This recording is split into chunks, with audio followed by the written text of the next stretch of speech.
ಆತ್ಮೀಯ ವಿದ್ಯಾರ್ಥಿಗಳೇ, ನಿಮಗೆಲ್ಲ ಗಮ್ಯ ಕನ್ನಡ ಪ್ರಪಂಚ ಯೂಟ್ಯೂಬ್ ಚಾನಲ್ಗೆ ಸ್ವಾಗತ. ಈ ದಿನ ನಾವು ICSE ಬೋರ್ಡ್ನ 10ನೇ ತರಗತಿಯ ಸಣ್ಣ ಕಥೆಗಳ ವಿಭಾಗದಲ್ಲಿನ ಪಾಠವಾದಂತಹ ಕಲಾವಿದ ಪಾಠದ ಸಾರಾಂಶವನ್ನು ತಿಳಿದುಕೊಳ್ಳೋಣ.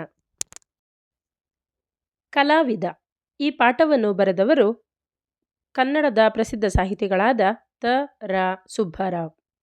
ಅಂದರೆ ತಳುಕಿನ ರಾಮಚಂದ್ರಯ್ಯ ಸುಬ್ಬರಾವ್ ಎಂಬುದು ಇವರ ಪೂರ್ಣ ಹೆಸರಾಗಿದೆ.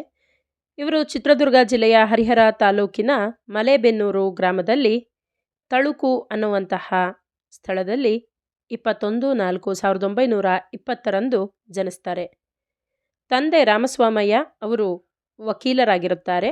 ಹಾಗೆ TS ವೆಂಕಣ್ಣಯ್ಯನವರ ತಮ್ಮಂದಿರು 1950ರಲ್ಲಿ ಮದುವೆ, ಪತ್ನಿ ಅಂಬುಜಾ 1937ರಲ್ಲಿ ಧ್ವಜ ಸತ್ಯಾಗ್ರಹ, 1942ರಲ್ಲಿ ಚಲೇ ಜಾವ್ ಚಳವಳಿಯಲ್ಲಿ ಭಾಗವಹಿಸಿದರು.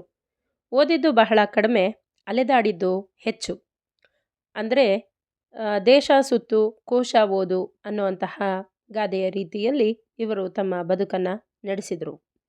ಬೆಂಗಳೂರಿಗೆ ಬಂದು ವಿಶ್ವ ಕರ್ನಾಟಕ, ಪ್ರಜಾವಾಣಿ ಪತ್ರಿಕೆಗಳ ಉಪಸಂಪಾದಕರಾಗಿ ಕಾರ್ಯವನ್ನು ನಿರ್ವಹಿಸಿದರು. ವಾಹಿನಿ ಪತ್ರಿಕೆಯ ಸಂಪಾದಕರಾದರು. ಚೇತನ ಅನ್ನುವಂತಹ ಪತ್ರಿಕೆಯನ್ನು ಆರಂಭಿಸಿದರು. ಅನಾಕ್ರು ಅವರನ್ನು ಬಿಟ್ಟರೆ ತರಾಸು ಅವರು ಮಾತ್ರ ಬರವಣಿಗೆಯನ್ನು ವೃತ್ತಿಯನ್ನಾಗಿಸಿಕೊಂಡಿದ್ದರು. ಅಂದರೆ ಬರೆಯೋದನ್ನೇ ಪ್ರೊಫೆಷನ್ನಾಗಿಸಿಕೊಂಡಿದ್ದರು ಅಂತ ಇಲ್ಲಿ ಹೇಳ್ತಾರೆ. ಮೈಸೂರಿನಲ್ಲಿ ಕೆಲವು ಕಾಲ ಇವರು ವಾಸವಿದ್ದರು. ಇವರು ದುರ್ಗಾಸ್ತಮಾನ ಅನ್ನುವಂತಹ ಒಂದು ಪ್ರಸಿದ್ಧ ಕಾದಂಬರಿಯನ್ನು ಬರೆದಿದ್ದಾರೆ. ಆ ಕಾದಂಬರಿಗೆ 1985ರಲ್ಲಿ ಕೇಂದ್ರ ಸಾಹಿತ್ಯ ಅಕಾಡೆಮಿ ಪ್ರಶಸ್ತಿ ಕೂಡ ಸಿಗುತ್ತೆ. ಇವರ ಹಲವಾರು ಕಾದಂಬರಿಗಳು ಚಲನಚಿತ್ರಗಳಾಗಿ ಯಶಸ್ವಿಯಾದವು. ಇವರನ್ನು ಐತಿಹಾಸಿಕ ಕಾದಂಬರಿಗಳ ಸಾರ್ವಭೌಮ ಅಂತ ಹೇಳಿ ಕರೀತಾರೆ. ಈ ದುರ್ಗಾಸ್ತಮಾನ ಕಾದಂಬರಿಯು ಕೂಡ ಒಂದು ಐತಿಹಾಸಿಕ ಹಿನ್ನೆಲೆಯನ್ನು, ಚಿತ್ರದುರ್ಗದ ಒಂದು ಐತಿಹಾಸಿಕ ಹಿನ್ನೆಲೆಯನ್ನು ಹೊಂದಿರತಕ್ಕಂಥದ್ದಾಗಿದೆ. ಇನ್ನು ಇವರ ಪ್ರಮುಖ ಕೃತಿಗಳು ಅಂತಂದರೆ ಮುಂಜಾವಿನಿಂದ ಮುಂಜಾವು, ಮನೆಗೆ ಬಂದ ಮಹಾಲಕ್ಷ್ಮಿ, ನೃಪತುಂಗ, ಹಂಸಗೀತೆ, ಬೆಂಕಿಯ ಬಲೆ, ಮಸಣದ ಹೂವು, ಸಿಡಿಲ ಮೊಗ್ಗು ಇವುಗಳಾಗಿದೆ. ಈಗ ಗದ್ಯದ ಸಾರಾಂಶ. ಅವನೊಬ್ಬ ಪ್ರಸಿದ್ಧವಾದಂತಹ ಕಲಾವಿದನಾಗಿರ್ತಾನೆ. ಅವನ ಹೆಸರು ದೇಶದಾದ್ಯಂತ ಹರಡಿರುತ್ತೆ. ಯಾವುದೇ ಪತ್ರಿಕೆಗಳಲ್ಲಿ ನೋಡಿದ್ರೂ ಅವನ ಬಗ್ಗೆಯೇ ವಿಚಾರಗಳನ್ನು ಹೆಚ್ಚು ಪುಟದಗಲ ಬರೆದಿರ್ತಾರೆ. ಎಲ್ಲರ ಮನೆಯಲ್ಲೂ ಅವನ ನಟನೆಯ ಬಗ್ಗೆ ಮಾತೇ ಮಾತು, ಹೊಗಳಿಕೆಯೋ ಹೊಗಳಿಕೆ. ಆತನ ನಟನೆ ಹೇಗಿರ್ತಿತ್ತು ಅನ್ನೋವಂಥದ್ದನ್ನು ಮುಂದೆ ಲೇಖಕರು ಹೇಳ್ತಾರೆ. ರಂಗದ ಮೇಲೆ ಅಂದರೆ ವೇದಿಕೆಯ ಮೇಲೆ ಬಣ್ಣ ಬಣ್ಣದ ಒಂದು ವಿದ್ಯುತ್ ಶಕ್ತಿಯ ಬೆಳಕನ್ನು ಅಳವಡಿಸಿರ್ತಾರೆ. ಅದರ ಹಿಂದೆ ಬಣ್ಣ ಬಣ್ಣದ ಪರದೆಗಳಿರುತ್ತೆ. ಮನಸೆಳೆಯುವಂತಹ ಮ್ಯೂಸಿಕ್, ವಾದ್ಯದ ಒಂದು ಗಾಯನಗಳು ಅಲ್ಲಿ ಕೇಳ್ತಾ ಇರುತ್ತೆ. ಹೀಗೆ ಕಣ್ಣು ಕೋರೈಸುವಂತಹ ಸಂದರ್ಭದಲ್ಲಿ ಜರಿಯ ಬಟ್ಟೆಗಳ ಮಿರುಗಿನ ಜೊತೆ ಮಿಂಚಿನ ಹಾಗೆ ವೇದಿಕೆ ಮೇಲೆ ಆ ಕಲಾವಿದ ಬರ್ತಿದ್ದ. ಆ ಕಲಾವಿದ ಬರೋದನ್ನೇ ಕಾಯ್ತಿದ್ದಂತಹ ಪ್ರೇಕ್ಷಕರು ಅವನು ಬಂದ ತಕ್ಷಣ, ಅಂದರೆ ಆತನ ಎಂಟ್ರಿಯನ್ನು ನೋಡಿದ ತಕ್ಷಣ ಬೆರಗಾಗಿ ಆಶ್ಚರ್ಯದಿಂದ ವಾವ್ ಅಂತ ಹೇಳಿ ಒಂದು ಕ್ಷಣ ಉಸಿರನ್ನು ಹಿಡ್ಕೊಳ್ತಾ ಇದ್ರು. ಹೀಗೆ ಎಲ್ಲರ ಕಣ್ಣುಗಳು ಕೂಡ ಇಹಲೋಕದ ಚಿಂತೆನ ಬಿಟ್ಬಿಟ್ಟು ಆ ಕಲಾವಿದನ ಲೋಕದೊಳಕ್ಕೆ ಹೊರಟೋಗ್ತಾ ಇತ್ತು ಮನಸ್ಸುಗಳು ಅನ್ನೋದನ್ನು ಲೇಖಕರು ತಿಳಿಸ್ತಾರೆ. ಇದು ವೇದಿಕೆಯ ಮೇಲಿನ ಒಂದು ಚಿತ್ರಣ. ಆದರೆ ಹೊರಗಡೆ ಸೇಟು ಈ ನೃತ್ಯದ ಕಾಂಟ್ರಾಕ್ಟನ್ನು ಹಿಡ್ಕೊಂಡು ಬಂದಂತಹವರ ಬಳಿಯಲ್ಲಿ ಟಿಕೆಟಿನ ರೂಪದಲ್ಲಿ ಹಣವನ್ನು ಬಾಚಿ ಬಾಚಿ ಇಟ್ಕೊಳ್ತಾ ಇದ್ದಾನೆ. ಆ ಕತ್ಲಲ್ಲೂ ಕೂಡ ಹೊರಗಡೆ ಮಂಕಾಗಿ ಕಾರುಗಳು ಹೊಳಿತಾ ನಿಂತಿರ್ತವೆ. ಬಾಗಿಲಿಗೆ ಬಾಳೆಯ ಗಿಡವನ್ನು, ತೋರಣವನ್ನು, ಮಾವಿನ ತೋರಣವನ್ನು ಕಟ್ಟಿರ್ತಾರೆ. ಬಾವುಟಗಳು ಗಾಳಿಯಲ್ಲಿ ಮೆಲ್ಲಗೆ ತಲೆ ಆಡಿಸ್ತಾ ಅವು ಕೂಡ ಆ ಕಲಾವಿದನ ನಟನೆಯನ್ನು ನೋಡೋದಕ್ಕೆ ಆಸಕ್ತಿಯಿಂದ ಕಾಯ್ತಿತ್ತು ಅನ್ನೋವಂತಹ ರೀತಿಯಲ್ಲಿತ್ತು. ಬಣ್ಣದ ವಿದ್ಯುತ್ ದೀಪಗಳು ಕಿನ್ನರ ಲೋಕದ ಕನಸನ್ನು ಜ್ಞಾಪಕಕ್ಕೆ ತರುತ್ತವೆ. ಇಲ್ಲಿ ಕಿನ್ನರ ಲೋಕ ಅಂದರೆ ನಾವು ಫೇರಿ ಟೇಲ್ಸ್ ಕಥೆಗಳನ್ನು ಕೇಳಿರ್ತೀವಲ್ವ ಮಕ್ಕಳೇ, ಆ ರೀತಿಯಲ್ಲಿ ಫೇರಿ ಟೇಲಲ್ಲಿ ಬರುವಂತಹ ಯಾವುದೋ ಒಂದು ಅಮೇಝಿಂಗ್ ಆಗಿರುವಂತಹ ದೃಶ್ಯ ಇಲ್ಲೂ ಕೂಡ ನಮ್ಮ ಮುಂದೆ ಕಲಾವಿದನಿಂದ ಕಾಣುತ್ತೆ ಅನ್ನುವಂತಹ ರೀತಿಯನ್ನು ಇಲ್ಲಿ ಲೇಖಕರು ಹೇಳ್ತಾರೆ. ಒಳಗಡೆ ಜನ ಚಪ್ಪಾಳೆ ಹಾಕ್ತಾ ಇದ್ದಾರೆ. ಓ ಅವನ ವೈಭವಕ್ಕೆ ಏನು ಕೊರತೆನೇ ಇಲ್ಲ. ಎಂಥ ಕಲಾವಿದನಪ್ಪ, ಎಷ್ಟು ಪುಣ್ಯ ಮಾಡಿರಬೇಕು ಇಷ್ಟು ಜನರ ಚಪ್ಪಾಳೆನ ಗಿಟ್ಟಿಸ್ಕೊಳ್ಳೋದಕ್ಕೆ. ಇವನ ಬದುಕೇ ಬದುಕು ಅಂತ ಹೇಳಿ ಜನ ಅಂದ್ಕೊಳ್ತಾರೆ. ಇದು ಆ ದಿನದ ಒಂದು ದೃಶ್ಯ. ಅಂದರೆ ಕಲಾವಿದ ನಟನೆಯನ್ನು ವೇದಿಕೆಯ ಮೇಲೆ ಮಾಡಿದಂತಹ ದಿನದ ಒಂದು ದೃಶ್ಯ, ಅದರ ವಿವರಣೆ. ಈಗ ಮುಂದಕ್ಕೆ ಅದೇ ಕಲಾವಿದನ ಮಾರನೇ ದಿನದ ಬದುಕು ಹೇಗಿತ್ತು ಅನ್ನೋಂಥದ್ದನ್ನು ಇಲ್ಲಿ ತರಾಸು ಅವರು ಹೇಳ್ತಾರೆ. ನೃತ್ಯ ಮುಗ್ದೋಗಿರುತ್ತೆ. ಮಾರನೇ ದಿನ ಬೆಳಗಾಗತ್ತೆ. ಸೂರ್ಯ ಮಧ್ಯ ಆಕಾಶಕ್ಕೆ ಬರ್ತಾನೆ. ಕೆಂಪಾದ ಕಣ್ಣನ್ನು ಹೊಸಕಿಕೊಳ್ತಾ ಕಲಾವಿದ ನಿದ್ದೆಯಿಂದ ಮೇಲೇಳ್ತಾನೆ. ಅವನ ಮಲಗಿದ್ದಂತಹ ಮಂಚದ ಸುತ್ತಲೂ ಸಿಗರೆಟ್ ತುಂಡುಗಳು ಮತ್ತು ಬೂದಿಯ ಧೂಳು ಎಲ್ಲವೂ ಬಿದ್ದಿರುತ್ತೆ. ನಿದ್ರೆ ಸಾಲದೆ ಕಲಾವಿದನ ತಲೆ ಸಿಡಿದು ಹೋಗ್ತಾ ಇರುತ್ತೆ. ಮೈಯೆಲ್ಲ ಭಾರ ಆಗಿ ನೋಯ್ತಾ ಇರುತ್ತೆ. ರಾತ್ರಿ ತೊಳೆದಿದ್ದಂತಹ ಬಣ್ಣ, ಅಂದರೆ ಮುಖಕ್ಕೆ ನಟನೆ ಮಾಡುವಾಗ ಬಣ್ಣವನ್ನು ಹಚ್ತಾರಲ್ಲ, ಆ ಬಣ್ಣ ಎಲ್ಲ ಒಣಗಿ ಕೂತ್ಕೊಂಡು ಆ ಒಂದು ಚರ್ಮವನ್ನು ಕೆರೆಯೋ ಹಾಗೆ ಮಾಡ್ತಾಯಿತ್ತು. ಸೊ ಈಗ ಕಲಾವಿದ ಕರೀತಾನೆ, ಶೀನು ಶೀನು ಬಿಸಿನೀರು ಕಾಸಿದ್ಯಪ್ಪ ಅಂತ ಕೇಳ್ತಾನೆ. ಆತ ಕಟ್ಟಿಗೆನೇ ಆಗಿ ಹೋಗಿತ್ತು ಸರ್, ಅದರಿಂದ ಕಾಯಿಸಿಲ್ಲ ಅಂತ ಹೇಳ್ತಾನೆ. ಕಲಾವಿದನಿಗೆ ತನ್ನ ಸ್ಥಿತಿಯನ್ನು ಕಂಡು ಮನದೊಳಗೆ ನಗು ಬರುತ್ತೆ. ಕಲಾವಿದ ನಕ್ಕು ಸರಿ ಬಿಡಪ್ಪ ಅಂತ ಹೇಳ್ತಾನೆ. ಆ ನಗುವಿನಲ್ಲಿ ಒಂದು ವ್ಯಂಗ್ಯ ಕಾಣಿಸುತ್ತೆ. ನಿನ್ನೆ ವೇದಿಕೆ ಮೇಲೆ ನಟನೆ ಮಾಡುವಂತಹ ಸಂದರ್ಭದಲ್ಲಿ ಕಲಾವಿದನ ಬಗ್ಗೆ ಎಲ್ಲರಿಗೂ ಅಭಿಮಾನ ಅಂದರೆ ಅಂತಹ ಅಭಿಮಾನ. ಆದರೆ ಇವತ್ತು ಕಲಾವಿದನ ಅಕ್ಕಪಕ್ಕದಲ್ಲಿ ಯಾರೂ ಇಲ್ಲ. ಮುಖ ತೊಳೆಯೋಕ್ಕೆ ಸ್ವಲ್ಪ ಬಿಸಿ ನೀರು ಕೂಡ ಇಲ್ಲ. ಅಂದರೆ ಕಲಾವಿದರ ಬದುಕನ್ನು ಇಲ್ಲಿ ಚಿತ್ರಿಸ್ತಾರೆ ತರಾಸು ಅವರು. ಇನ್ನೇನು ಮಾಡೋಕ್ಕಾಗತ್ತೆ, ಎದ್ದು ತಣ್ಣೀರಲ್ಲಿ ಚೆನ್ನಾಗಿ ಮುಖವನ್ನು ತಿಕ್ಕಿ ತೊಳಿತಾನೆ. ತಲೆನ ನೀರಲ್ಲಿ ಅದ್ದು ಬಿಡ್ತಾನೆ. ಒಂದು ಸ್ವಲ್ಪ ಹಗುರಾದಂಗೆ ಅನಿಸುತ್ತೆ. ಕತ್ತಿನ ಹತ್ತಿರ ಈ ಅಂಟ್ಕೊಂಡಿದ್ದಂತಹ ಗಮಟು, ಸೂಟ್ ಹಾಕ್ಕೊಂಡು ಹೊರಟ ಬಾಡಿಗೆ ಸೈಕಲ್ಲು ಎತ್ಕೊಂಡು ಕಲಾವಿದ ಮುಂದಕ್ಕೆ ಹೋಗ್ತಾನೆ. ಮನೆಯಿಂದ ಆಚೆಗೆದ್ದು ಹೋಗ್ತಾನೆ. ಅಂದರೆ ಆತನ ಮೇಕಪ್ ಇನ್ನೂ ಕೂಡ ಪೂರ್ತಿಯಾಗಿ ಹೋಗಿರಲಿಲ್ಲ.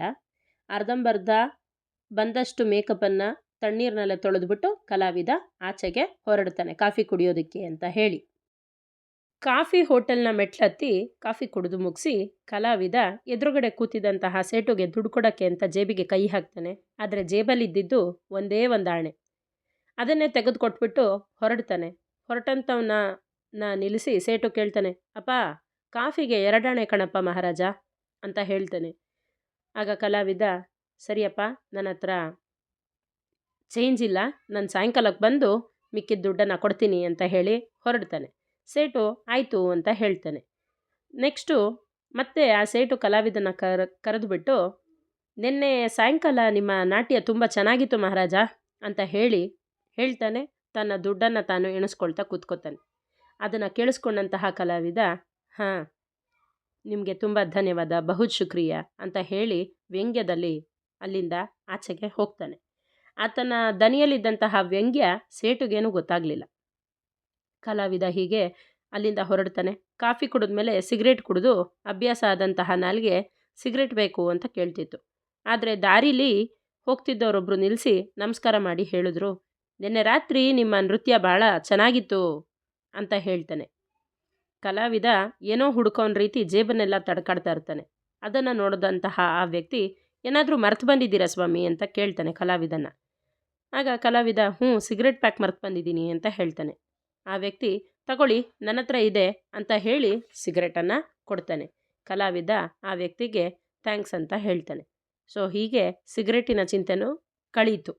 ದಾರೀಲಿ ದರ್ಜಿ ಅಂದರೆ ಟೇಲರ್ ಅಂಬಾಜಿ ಅಂಗಡಿ ಸಿಗುತ್ತೆ. ಅವನು ಕರೀತಾನೆ, ಓ ಮಹಾರಾಜ್ ಅಂತ ಹೇಳಿ ಕರೀತಾನೆ. ತಪ್ಪಿಸ್ಕೊಳಕ್ಕಾಗದೆ ಕಲಾವಿದ ಒಳಗೆ ಹೋಗ್ತಾನೆ. 3 ತಿಂಗಳಾಯಿತು ಸ್ವಾಮಿ, ಬಟ್ಟೆ ಹೊಲ್ಕೊಟ್ಟು ಬಟ್ಟೆ ಹರಿತಾ ಬಂದರೂ ಕೂಲಿ ಕೊಡಲಿಲ್ವಲ್ಲ ನೀವು? ಬಡವರು ನಾವು ಬದುಕೋದು ಹೇಗೆ ಸ್ವಾಮಿ, ನಿಮ್ಮಂಥವ್ರೆ ಹೀಗೆ ಮಾಡಿದ್ರೆ ಅಂತ ಟೇಲರು ದರ್ಜಿ ಕೇಳ್ತಾನೆ ಕಲಾವಿದನ್ನ. ಅದಕ್ಕೆ ಕಲಾವಿದ, ಈ ದಿನ ದುಡ್ಡು ಬರುತ್ತೆ, ಸಂಜೆ ಕಳಿಸ್ಕೊಡ್ತೀನಿ ಅಂಬಾಜಿ ಅಂತ ಹೇಳಿ ಅಲ್ಲಿಂದ ಹೊರಡ್ತಾನೆ. ಆಗ ದರ್ಜಿ ಹೇಳ್ತಾನೆ, ಮರಿಬೇಡಿ ಸ್ವಾಮಿ ಇವತ್ತಾದರೂ ಅಂತ ಕೇಳ್ತಾನೆ. ಅದಕ್ಕೆ ಕಲಾವಿದ ಇಲ್ಲಪ್ಪ ಇಲ್ಲ ಇವತ್ತು ಮರೆಯೋದಿಲ್ಲ, ಕೊಟ್ಟೆ ಕೊಡ್ತೀನಿ ಅಂತ ಹೇಳಿ ಅಲ್ಲಿಂದ ಮುಂದಕ್ಕೆ ಹೊರಡ್ತಾನೆ. ಹೀಗೆ ಟೇಲರ್ ಅಂಬಾಜಿ ಅಂಗಡಿಯಿಂದ ಹೊರಟಂತಹ ಕಲಾವಿದ ಅದೇ ಬೀದಿಯಲ್ಲಿ ಒಂದು 6 ಸ್ಟ್ರೀಟ್ ಲೈಟ್ಗಳನ್ನ ದಾಟಿ ಹೋದರೆ ಮೂಲೆಯಲ್ಲಿ ಒಂದು ಕಾಣ್ತಿದ್ದಂತಹ ದೊಡ್ಡ ಕಾಂಕ್ರೀಟಿನ ಮನೆಗಾಗಿ ಹೋಗ್ತಾನೆ. ಯಾಕೆ ಅಂದರೆ ಅದು ಕಲಾವಿದ ನಾಟ್ಯವನ್ನು ಹೇಳ್ಕೊಡ್ತಿದ್ದಂತಹ ಒಂದು ಶಿಷ್ಯಳ ಮನೆ ಆಗಿರುತ್ತೆ. ಅಲ್ಲಿಗೆ ಹೋಗ್ತಿದ್ದಂಗೆ ಆ ಶಿಷ್ಯೆಯು ಕೂಡ ಹೊರಗಡೆ ಬಂದು ಕಲಾವಿದನನ್ನು ಕರೆದು ಒಳಗಡೆ ಕೂರಿಸ್ತಾಳೆ. ನಂತರ ಹೇಳ್ತಾಳೆ, ನಿನ್ನೆ ನಿಮ್ಮ ಡ್ಯಾನ್ಸು ತುಂಬ ಚೆನ್ನಾಗಿತ್ತು ಮೇಷ್ಟ್ರೆ, ನನಗೆ ಪ್ರಳಯ ತಾಂಡವ ಯಾವಾಗ ಕಲಿಸ್ಕೊಡ್ತೀರಾ ಅಂತ ಕೇಳ್ತಾಳೆ. ಕೂಡಲೇ ಮೇಷ್ಟ್ರು ಬಂದಿದ್ದಾರೆ ಅಂತ ತಿಳ್ಕೊಂಡಂತಹ ತಾಯಿ ಒಳಗಡೆಯಿಂದ ಮೇಷ್ಟ್ರಿಗೆ ತಿಂಡಿ ಕೊಟ್ಯಾ ಅಂತ ಹೇಳಿ ಪ್ರಶ್ನೆನ ಮಾಡ್ತಾರೆ. ಶಿಷ್ಯ ಎದ್ದು ಹೋಗಿ ಬೆಳ್ಳಿ ತಟ್ಟೆಯಲ್ಲಿ ತಿಂಡಿ, ಬೆಳ್ಳಿ ಲೋಟದಲ್ಲಿ ಹೊಗೆ ಆಡುವಂತಹ ಬಿಸಿ ಬಿಸಿ ಕಾಫಿ ಎಲ್ಲವನ್ನು ತಗೊಂಬಂದು ಮೇಷ್ಟ್ರಿಗೆ ಸರ್ವ್ ಮಾಡ್ತಾಳೆ. ಅದು ಎಷ್ಟು ಬೇಗ ಬಂತೋ ಅಷ್ಟು ಬೇಗ ಮುಗ್ದೋಗುತ್ತೆ. ಕಲಾವಿದ ಹಸಿವಿನಿಂದ ಬಳಲ್ತಾ ಇದ್ದಿದ್ದನ್ನು ನಾವು ಈ ಹಿಂದಿನ ಒಂದು ದೃಶ್ಯದಲ್ಲಿ ಕೇಳಿಸ್ಕೊಂಡಿದ್ದೀವಿ. ಹಾಗಾಗಿ ಅವನ ಹಸಿವಿಗೆ ಬಂದಂತಹ ತಿಂಡಿ ತಿನಿಸುಗಳು ಸಾಕಾಗಲಿಲ್ಲ ಅನ್ನೋವಂಥದ್ದು ಇದರ ಒಂದು ಅರ್ಥ. ಆ ಇಡೀ ಮನೆಯಲ್ಲಿ ಮೃದುವಾದಂತಹ ಸೋಫಾ, ರತ್ನಗಂಬಳಿ ಅಂದರೆ ಕಾರ್ಪೆಟ್, ರೆಡ್ ಕಾರ್ಪೆಟ್, ಹಾಗೆ ತೆಳು ನೀಲಿ ಬಣ್ಣದ ಗೋಡೆಗಳು, ಆ ಗೋಡೆಗಳ ಮೇಲೆ ಹೆಸರಾಂತ ಚಿತ್ರಕಾರರು ಬರೆದಂತಹ ಒಂದು ಚಿತ್ರದ ಫ್ರೇಮ್ಗಳು ಎಲ್ಲ ಶ್ರೀಮಂತಿಕೆಯಿಂದ ಕೂಡಿತ್ತು. ಅದನ್ನೆಲ್ಲ ನೋಡಿದಂತಹ ಕಲಾವಿದ ತಾಯಿಯನ್ನು ಕೇಳ್ತಾನೆ, ಕ್ಷಮಿಸಿ, ಹೋದ ತಿಂಗಳು ಸಂಬಳ ಕೊಡ್ತೀರಾ ನನಗೆ ಇವತ್ತು ಅಂತ ಕೇಳ್ತಾನೆ. ಆಗ ತಾಯಿ, ಹಾಳಾದ್ದು ಈ ಬ್ಯಾಂಕಿಗೆ ರಜಾ, 2 ದಿನ ಆಗಲಿ ಮೇಷ್ಟ್ರೆ, ಈಗ ತುಂಬ ಅರ್ಜೆಂಟ್ ಇತ್ತಾ ಅಂತ ಕೇಳ್ತಾರೆ.